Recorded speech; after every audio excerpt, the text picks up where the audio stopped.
So, you want to buy a pit bike, but you don't want to spend $3,000, $4,000 for a pit bike? That's outrageous. So, introducing the PITSTER Pro GPX 110.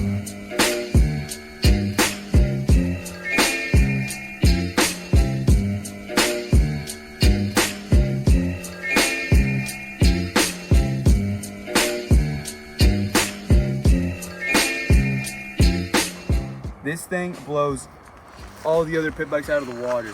The price, the versatility, the components, everything premium except for the price. I mean, I'm just gonna tell you straight up what's good about this bike, what's bad about this bike. We're not sponsored or anything. Trust me, we've tried to hit them up, but they don't seem to be interested. But these bikes leave you speechless. Let me just talk about what they're capable of doing. These little bikes, being a 110, they sure are powerful, man. You can ride them in the sun, you can ride them in the snow, you can ride them in the rain and a monsoon even. Just don't expect them to do great because they're gonna be sucking a lot of water. This is bad, bro. Is yours good? Yeah. Oh. He's drinking a little bit of water. I mean, shit, we've even taken these things to the sand track before. We've even, yeah, they can even perform in the sand. I'll insert the clip of me falling. Oh! And they can do wheelies. They're really good in drag races. They are just powerful. Every person that's been on these, they're more powerful than I thought. And honestly, yeah, you can do a lot with this little bike. They are very versatile. Any conditions, mud, anything, they can handle it, no problem. So let me talk about the pros here a little bit. Oh shit, we're getting the wind over here. Let me talk about the pros. The wind is coming in over here now. You can't feel it, it's fine. This is the only place I can stand. The pros, I would have to say, the adjustable front suspension is really nice. We got the upside down forks. Upside down forks, more impact, and less damage to you. Adjustable rear suspension, can't forget that. That honestly is a game changer. I could weigh 200 pounds. I'm confident this bike would be okay. Another thing, this awesome exhaust. Not a Yoshi, but my opinion is just as clean. Look at that. It's super loud, super clean. It comes with a spark arrestor too if you're in a neighborhood. If that's in your alley, we took it off because another pro, this lovely little button right here.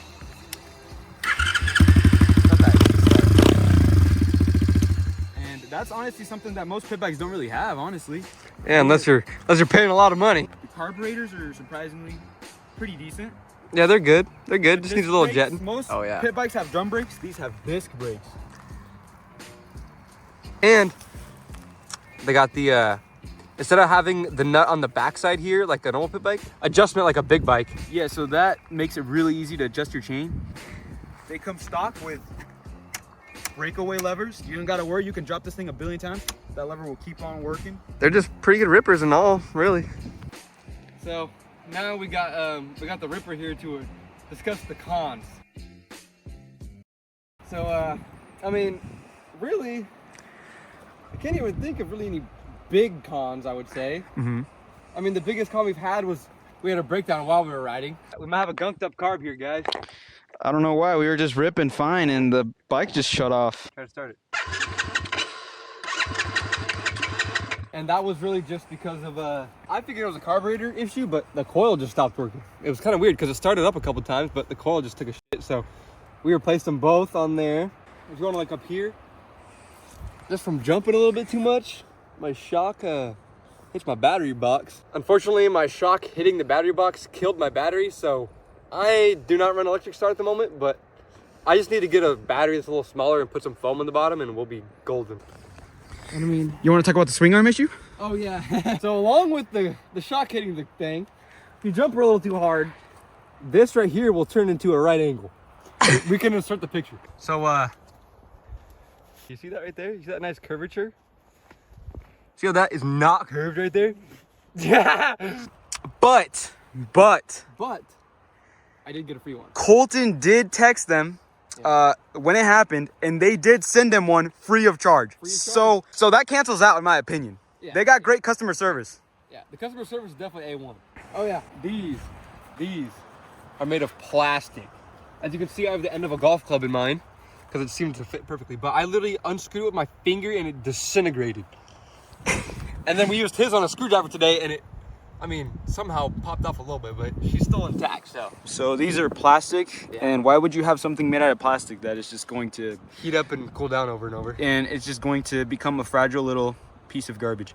Another thing, the shifters. The shifters, so on the stock ones, they have a weld right here.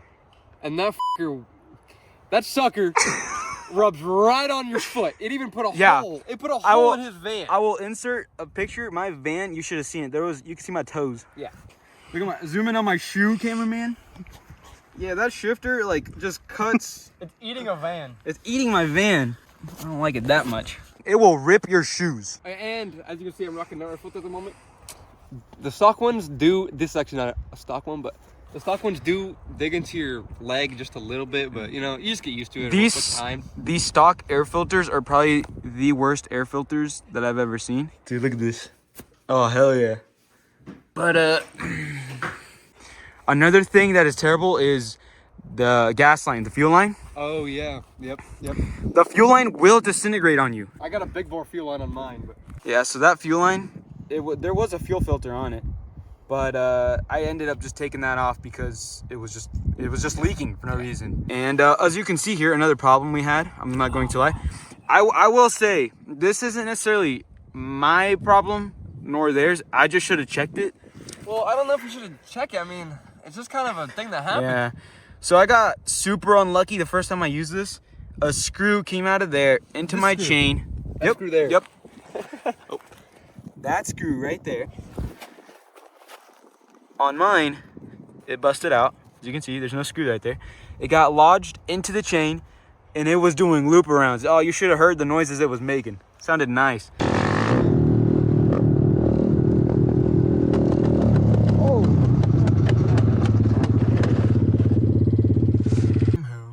That little fucking shit got on the chain and was fucking this up as we were going. Look at that front sprocket, that shit's fucked. And it broke my case saver right here along with it broke my sprockets, it destroyed my case saver, and overall the bike was not looking too good. It scared me that I had blown it up within the first use. It was making bad noise. It was bad. First ride, and we thought it was blown. I mean, other than that, we've geared them down a little bit, but I guess that's mostly just preference. Yeah, and another thing, some people might have issues with this, is the Kickstarter rubbing on your leg. So here, I'll have Colton demonstrate. So as you can see, when I had my battery, I would actually just yank it off and just ride without it. Yeah. Then my battery took a shit, so. So now he's only got that. You only got that kick. Only got that kickstart. But overall, solid little bikes. Yeah, overall, in my opinion, there might be a lot of cons, but they seem to be holding up. The pros seem to outweigh the cons, especially when the price tag is a whole $1,000 less. Yeah, you will be paying around $2,000 with shipping and all that included. Yeah, shipping and handling.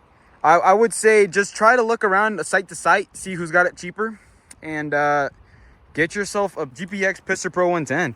These bikes are absolutely solid. You will not be disappointed. You won't be.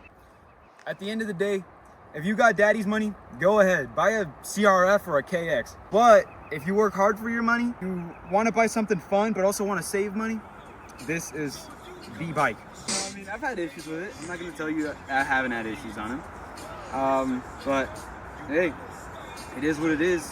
I'm still going to rip it. And that's that. We're not sponsored, but we should be.